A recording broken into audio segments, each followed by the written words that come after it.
Welcome to RJ classes. और आज का जो अपना टॉपिक है that is the current electricity. चलिए जरा सा क्लास 9 के लिए करंट इलेक्ट्रिसिटी हम लोग पढ़ते हैं। तो सबसे पहले आप बात करते हैं करंट की। देखो करंट मतलब क्या होता है, कंटिन्यूअस मूवमेंट को आप क्या बोलते हो, करंट। मतलब आप कंटिन्यूअस मूवमेंट किसी भी चीज़ का हो सकता है, वाटर का हो सकता है, विंड का हो सकता है, चार्ज का हो सकता है। तो हम लोग बात किसी कर रहे हैं इलेक्ट्रिसिटी की। अब कंटिन्यूअस मूवमेंट तो है, कंटिन्यूअस फ्लो तो है, लेकिन यहाँ जो हम फ्लो की बात करते हैं, किसकी फ्लो की बात करते हैं, electricity, that means related two electron. किसकी बात करते हैं हम लोग, रिलेटेड टू इलेक्ट्रॉन की बात कर रहे हैं। ठीक है, इलेक्ट्रॉन से रिलेटेड हम बात कर रहे हैं। तो सपोज करो मेरे पास एक कंडक्टर है और वहाँ पे हम लोग क्या करते हैं, यहाँ पे हम लोग समझने की कोशिश करते हैं। मेरे पास क्या होता है, कुछ फिक्स्ड पॉजिटिव चार्ज होता है एंड मेरे पास क्या होता है, नेगेटिव चार्ज भी होता है ना। पॉजिटिव चार्ज भी है, नेगेटिव चार्ज भी, दोनों तरह के चार्जेस हैं। अब आप बोलोगे क्या सर, पॉजिटिव चार्जेस तो मेरे प्लेस पे फिक्स्ड है, अपने प्लेस पे फिक्स्ड है, and there is the movement of the only negative charges, that means आप बोलोगे sir there is the movement of electron and the other charges remain constant in a conductor. चलिए ठीक है। अब ये किसी भी कंडक्टर के अंदर से, प्रॉपर्ली समझिएगा, किसी भी कंडक्टर के अंदर से चार्ज का जो मूवमेंट होता है, चार्ज का जो फ्लो होता है, और फ्लो कब, पर यूनिट टाइम जो चार्ज का फ्लो होता है, उस पर यूनिट टाइम फ्लो को ही आप क्या बोलते हो, करंट इलेक्ट्रिसिटी। अगर मैं आपको डेफिनेशन लिख देता हूं, तो डेफिनेशन लिखूं तो डेफिनेशन अगर मैं क्या होगा, फ्लो ऑफ चार्ज, क्या बोलेंगे आप, flow of charge per unit time, पर unit time through a conductor. कहाँ से बात करें आप, थ्रू अ कंडक्टर इज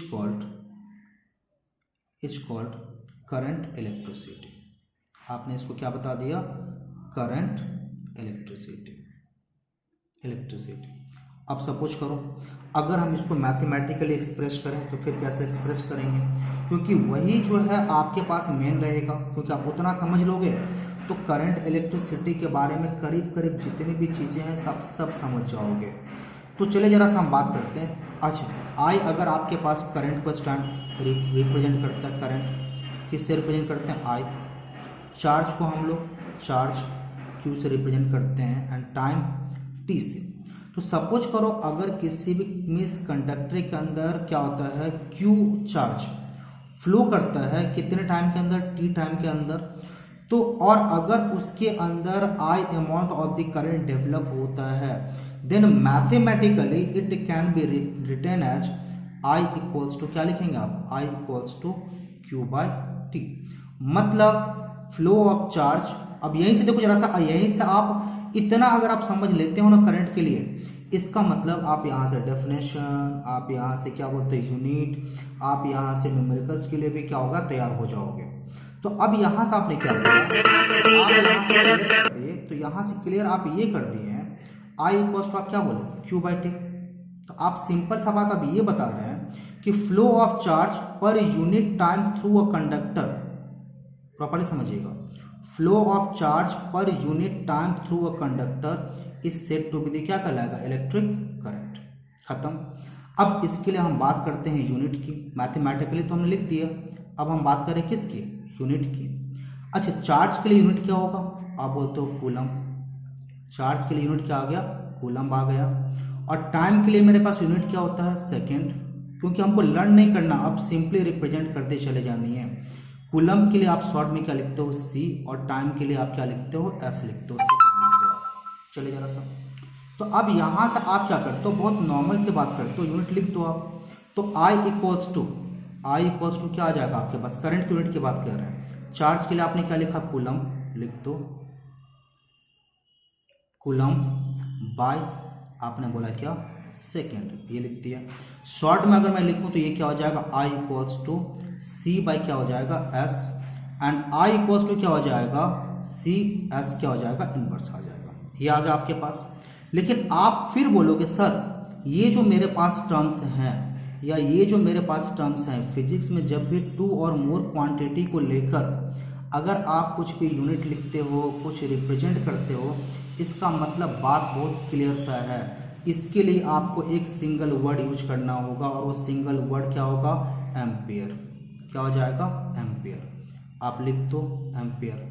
मतलब फाइनली अगर हमको लिखना हो कि what is the unit of electric current, तो आप क्या हो जाएगा, कूलम पर सेकंड नहीं लिख रहे हो, तो इस कूलम पर सेकंड के बदले आप क्या लिख रहे हो, एम्पियर लिख रहे हो। So ampere is the unit of electric current. अब आता क्या, अब आपके पास फिर नेक्स्ट क्वेश्चन एक और दे दिया यहाँ पे, आपसे बोला गया कि ये बताओ कि what will be the definition of ampere. अब आप परेशान यहाँ पे, तो देखो मैं हमेशा बोलता हूँ कि आप चीज़ों को जितना कॉम्पैक्ट कर पाओगे आप उतना बेनिफिटेड होगे। तो आपने बोला कि सर एम्पियर तो मेरे पास क्या आ गया, कूलम पर सेकंड के लिए एम्पियर आया, मतलब एम्पियर का जो डेफिनेशन होगा that definition will be on the basis of coulomb and second. चलो मैं बताता हूँ। If one coulomb of charge, properly समझिए, if one coulomb of charge flows through a conductor पर सेकेंड, पर यूनिट टाइम बोल रहे थे ना, आप कितने की बात कर रहे हैं आप, पर सेकेंड। अगर किसी कंडक्टर के अंदर से 1 कूलम का चार्ज फ्लो होता है 1 सेकेंड के अंदर, तो फिर उसके अंदर जो करंट डेवलप होगा the magnitude of that current is said to be 1 ampere. अगर मैं डिफाइन करके आपको दूं तो डेफिनेशन देखिए, definition, if 1 coulomb of charge, if 1 coulomb of charge, 1 coulomb of charge flows through a conductor, flows through the cross section of a conductor, through the cross, आप लिखना है तो लिखिए, नहीं लिखना है तो मत लिखिएगा, cross section of a conductor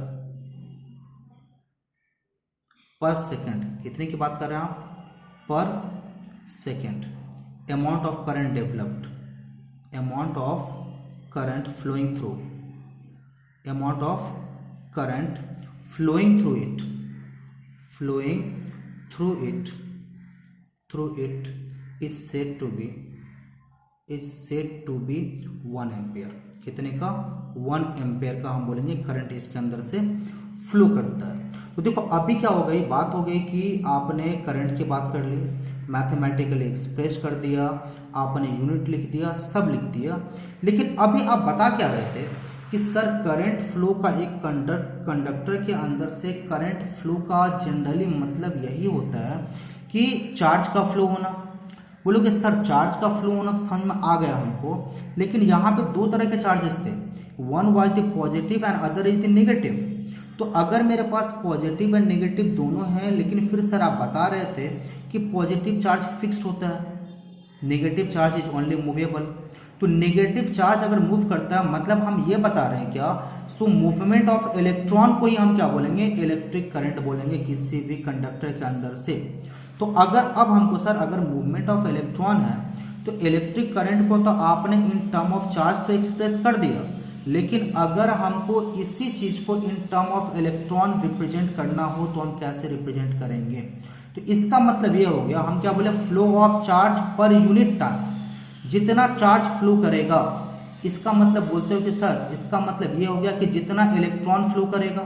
तो हम लेट करते हैं एक कंडक्टर के अंदर से कितना इलेक्ट्रॉन फ्लो कर रहा है, N number of electron flow कर रहा है, कितने सेकंड के अंदर, पर यूनिट टाइम के अंदर या 1 सेकंड के अंदर, यूनिट टाइम के अंदर, टाइम टी लेते हैं हम लोग, टी टाइम के अंदर। तो अब अगर हमको इसको in term of electric current count करना हो तो हम कैसे रिप्रेजेंट करेंगे। सो अपने पास फॉर्मूला क्या था, I equals to Q by T, that means क्या हो गया, चार्ज बाई टाइम। तो चार्ज का मतलब अभी जो हम समझ रहे हैं that is the electron. So तो total number of electron, charge का मतलब क्या हो गया, टोटल नंबर ऑफ इलेक्ट्रॉन। और अभी क्या बता रहे हो आप, टोटल नंबर ऑफ इलेक्ट्रॉन कितना आपके पास, एन ई।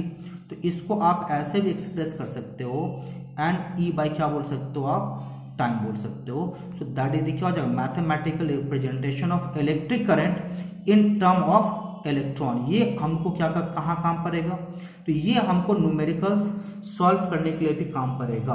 तो देखो अब ये इलेक्ट्रिक करंट के बारे में जो बेसिक इन्फॉर्मेशन था, ये इन्फॉर्मेशन तो हम लोग क्या क्या समझ चुके हैं, सारा का सारा इन्फॉर्मेशन करीब करीब पता चल गया। इलेक्ट्रिक करंट क्या है, चार्ज है, कौन सा चार्ज है, यूनिट है, कैसे रिप्रेजेंट करेंगे, सब।